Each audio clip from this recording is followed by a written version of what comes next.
Israeli फौज का Hezbollah के सरबराह हसन नसरुल्लाह को शहीद करने का दावा। हमले में हसन नसरुल्लाह की बेटी ज़ैनब और 2 कमांडर्स भी शहीद हुए।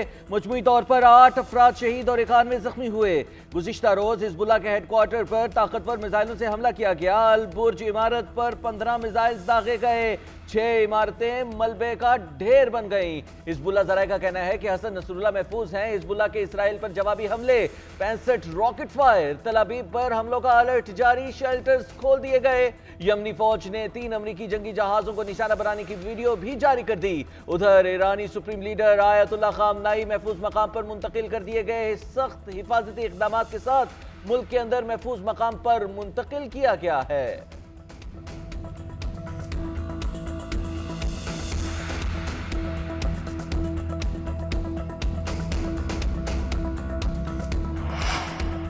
लेबनान में इसराइली जारहियत से खित्ते में बड़ी जंग का खतरा बढ़ गया है। इसराइली फोर्सेस के मजालिम से दुनिया के निज़ाम को दरपेश चैलेंजेस संगीन हैं। हमें नए वर्ल्ड ऑर्डर गूंज सुनाई दे रही है। वज़ीर आज़म शहबाज शरीफ की सेहूनी जारहियत की मजम्मत, कहा इसराइली नस्लकुशी कर रहा है और दुनिया खामोश तमाशाई है। फ़लस्तीनी बच्चे जिंदा दफन हो रहे हैं। UN करारदादों पर अमल दरामद में नाकामी ने मशरिक़ वुस्ता को मजीद खतरात से दौचार कर दिया। सिर्फ मजम्मत ही काफ़ी नहीं, खूनरेज़ी को रोकना होगा। फ़लस्तीनी रियासत कायम की जाए जिसका दारुल हुकूमत बैतुल मक़दस हो। नेतन्याहू के खिताब के लिए आने पर पाकिस्तानी वफ़द का वॉकआउट। जनरल असम्बली में इसराइल मुखालिफ नारेबाजी। नेतन्याहू के आते ही कई मुल्कों के सिफारतकार जनरल असम्बली इजलास छोड़कर चले गए।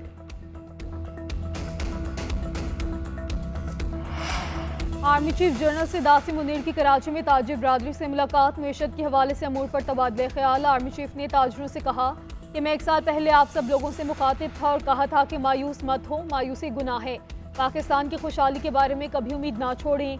पाकिस्तान मुख्तलिफ शोबों में गैर मामूली सलाहियत रखता है। माशरे में मायूसी पैदा करने की नाकाम कोशिशों को इज्तिमाई काविशों से शिकस्त दी गई। बेपनाह वसाइल और सलाहियत के पेश नज़र पाकिस्तान जायज़ मुकाम हासिल करना चाहता है। मगरबी सरहद पर स्मगलिंग पर काबू पाने के लिए मैशत पर मस्बत असरात मुरातब हुए। बरादर दोस्त ममालिक ने भी मुआशी बहाली में किरदार अदा किया। गूगल, स्टारलिंक और दीगर आलमी कंपनियां सरमायाकारी कर रही हैं। कारोबारी बरादरी के ताउन के बगैर ये कामयाबियां मुमकिन नहीं थीं।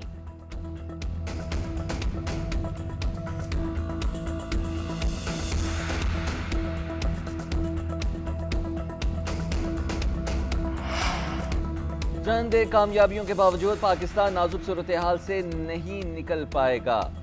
पाकिस्तान को मुतवाज़न इस्लाहात का अमल जारी रखना होगा। पाकिस्तान के लिए कर्ज मंजूरी के बाद IMF का एलामिया जारी। एलामिया में कहा गया है कि मरबूत इक़दाम के जरिए मुस्तहकम शरह नमू को यकीनी बनाना होगा। बैरूनी तजारत में करंट अकाउंट खजाने से बचना भी ज़रूरी करार।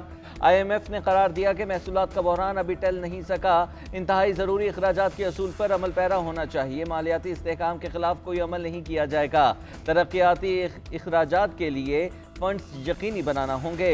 IMF मिशन के चीफ नाथन पोर्टर का कहना है कि पाकिस्तान में मौशी इस्तेहकाम की खुशाइंद वापसी हुई, तरक्की दोबारा शुरू हो गई। अफरात ज़र में कमी आई है।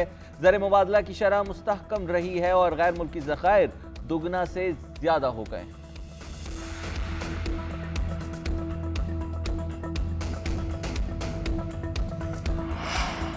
IMF ने पाकिस्तान की मुआशी इशारे खुशाइंदा करार दे दिए। पाकिस्तानी मईशत पर जारी रिपोर्ट में महंगाई की कमी में पेश गोई।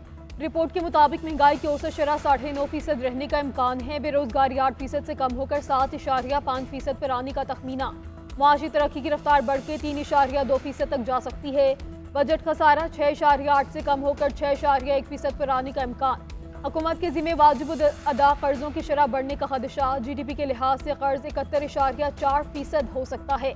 ज़र मुबादला के ज़खायर $13 अरब तक पहुँच सकते हैं।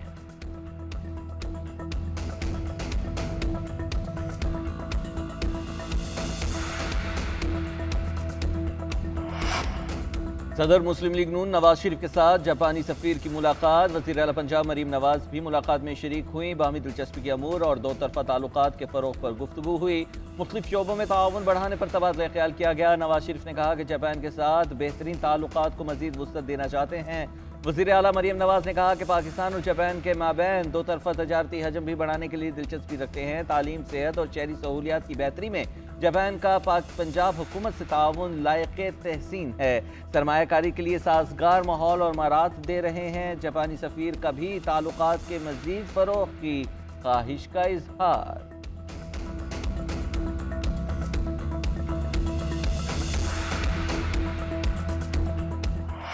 तहरीक इंसाफ की रावलपिंडी की लियाकत बाग में एहतजाज की तैयारी। वज़ीर आला अलीमीन गंडापुर की क़यादत में काफिला पिंडी के लिए रवाना। सूबाई वज़रा, अरकान कौमी और सूबाई असम्बली समेत कारकुनान की बड़ी तादाद शामिल। कारकुनों को हिफाजती सामान भी फराहम किया गया।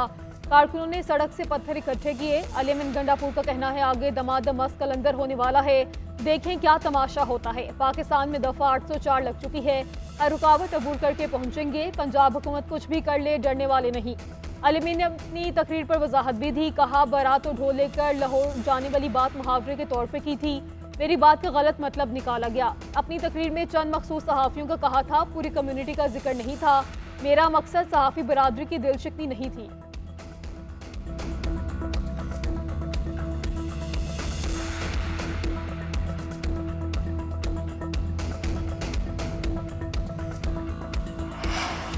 किसी वज़ीर आला के हाथ में फाइल होनी चाहिए या बंदूक, अली अमीन गंडापुर को अपने सूबे की कोई परवाह नहीं। PTI ने आज रावलपिंडी में फसाद का प्रोग्राम बनाया है। वज़ीर इत्तलात पंजाब अज़मा बुखारी की सियासी मुखालिफिन पर कड़ी तनकीद। कहा, जेल में बैठे फितने को आवाम को सुकून अच्छा नहीं लगता, उन्हें फसाद की इजाज़त नहीं दे सकते। किसी ने कानून को हाथ में लेने की कोशिश की तो आहनी हाथों से निपटा जाएगा। किसी को असलहे के साथ रावलपिंडी में घुसने की इजाज़त नहीं दी जाएगी। आप जो कुछ करने आ रहे हैं ऐसा हरगिज़ नहीं करने दिया जाएगा। पंजाब पुलिस को फसादियों का इलाज करना आता है।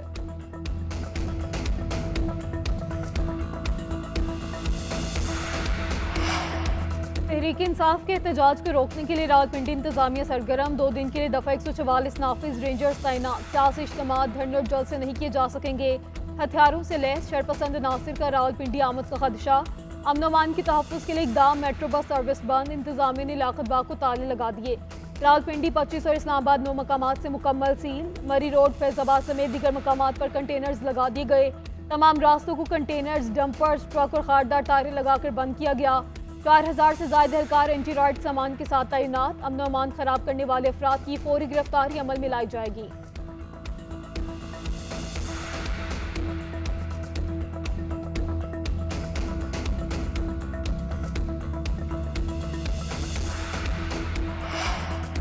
बानी PTI की रिहाई का फैसला कुन मार्का शुरू हो चुका है। वज़ीर आला अली अमीन गंडापुर की सरबराही में अजीम उश्शान काफिला एहतजाज में शिरकत करेगा। पुरअमन एहतजाज रिकॉर्ड कराने जा रहे हैं। मुशीर इत्तलात खैबर पख्तूनख्वा बैरिस्टर सैफ का बयान। कहते हैं, पुरअमन एहतजाज को ख़राब करने की कोशिश की तो पूरा पाकिस्तान सड़कों पर होगा। शानदाना गुलजार बोली, पंजाब में जगह जगह कंटेनर्स लगाए गए हैं, रास्ते बंद हैं। हम पुरअमन एहतजाज करने जा रहे हैं, कोई तोड़ फोड़ नहीं होगी। रुकावटें होंगी तो हटा कर चले जाएंगे। हमारे पास कोई बंदूक नहीं, रोकने की कोशिश ना करें।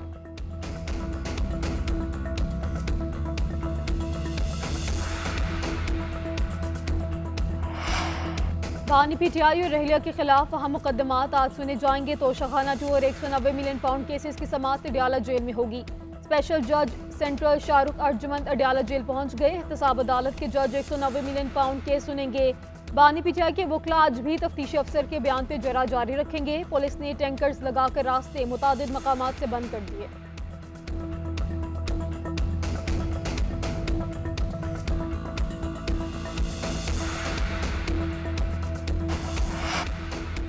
हैदराबाद से पोलियो का एक और case report. National emergency operation centre के मुताबिक मुतासरा बच्चे की उम्र 2 साल 5 माह है। सिंध में अब तक रिपोर्ट होने वाले केसेस की तादाद अब 5 हो गई है। मुल्क भर में 24वां केस रिपोर्ट हुआ है। महकमे सेहत के हुकाम का कहना है कि पोलियो वायरस के फैलाव को रोकने के लिए जामे रोड मैप तैयार कर लिया है। हाई रिस्क अजला में बच्चों तक वैक्सीन की रसाई के लिए खुसूसी इक़दाम किए जा रहे हैं। बच्चों को मोहलिक बीमारियों से बचाने के लिए बिग कैचअप इक़दाम शुरू कर रहे हैं। इन बच्चों को वैक्सीन फराहम की जाएगी जो अब तक महरूम हैं।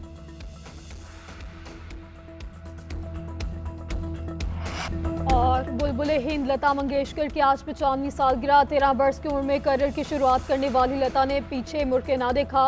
2000 से ज्यादा फिल्मों में आवाज का जादू जगाया। 20 जबानों में 50,000 से ज्यादा गानों को अपनी आवाज दी। सबसे ज्यादा गीत गाने पर Guinness book of world record में नाम दर्ज करवाया। भारत के सबसे बड़े सिविलियन एजाज रत्ना अवार्ड से नवाजा गया। लाजवाल और सदाबहार गीत आज भी कानों में रस घोलते हैं।